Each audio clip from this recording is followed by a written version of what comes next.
We know ourselves. We know what our mission is. We know why we want to do things. We know why we don't like people. And if we don't know those things, then we shouldn't be in WWE. My God.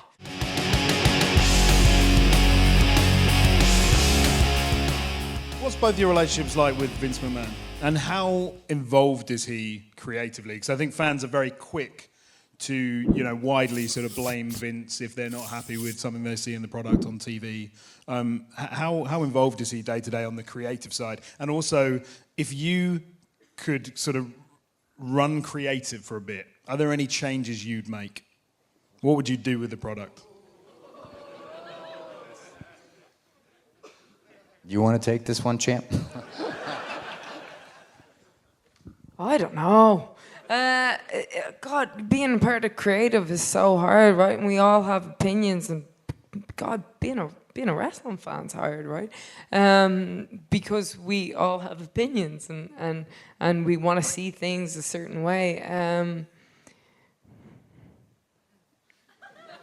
I don't know. There's so much content. There's so much freaking content. There's 7 hours of WWE a week, for crying out loud, and that's without a pay-per-view. I think I would give the wrestlers more freedom to talk and to be able to cut their own promos, because we know ourselves. We know what our mission is. We know why we want to do things. We know why we don't like people. And if we don't know those things, then we shouldn't be in WWE. My God. Right? So yeah, maybe I'd do that. That's a great answer. But do you think because of how things have changed, the growth of social media, it's like they do 90 minutes of digital content a week, I think, and then, as you say, 7 hours of TV. For any creative, for any writer, for any person thinking up storylines, that's a tough gig. That's impossible. That's an impossible gig. That is so much content, because that is 52 weeks a year. And that, like you said, that's not even counting pay-per-views. So that is an impossible... You look at any other television show, 10 episodes, an hour a week. That's it. That's all they do. That's crazy. And then they take 6 to 9 months off and write and film new stuff. So, yeah, I mean, our creative team has a difficult task to manage all these interweaving characters and storylines.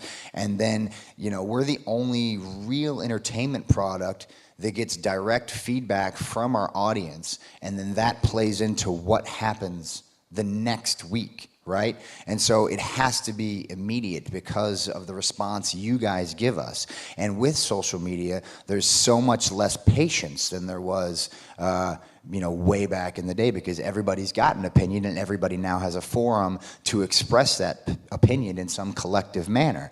And so it's just a very hard thing to navigate, especially from a long-term storytelling perspective, because, if something is amiss just 1 week, it's like, well, we're up in arms. We want something new, and then we take that into account, or creative does, and they go, and then it's a giant mess, and then you go, oh, this sucks, because they don't know what they're doing. So it's just everybody's got their opinion, and we're all trying to sort it out. And sometimes it's awesome, and it creates this incredible stuff like the women's evolution, and you get women main eventing WrestleMania, or you get Kofi Mania. You get cool stuff like that.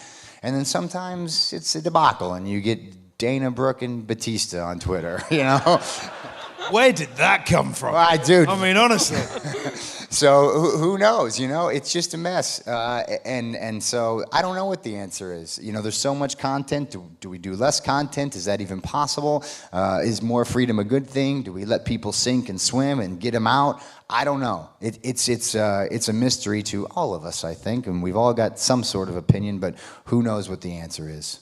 Oh, and also, I love Vince. Vince is not the problem, guys. I love Vince. Just trust me on that. He's not the problem. There you go.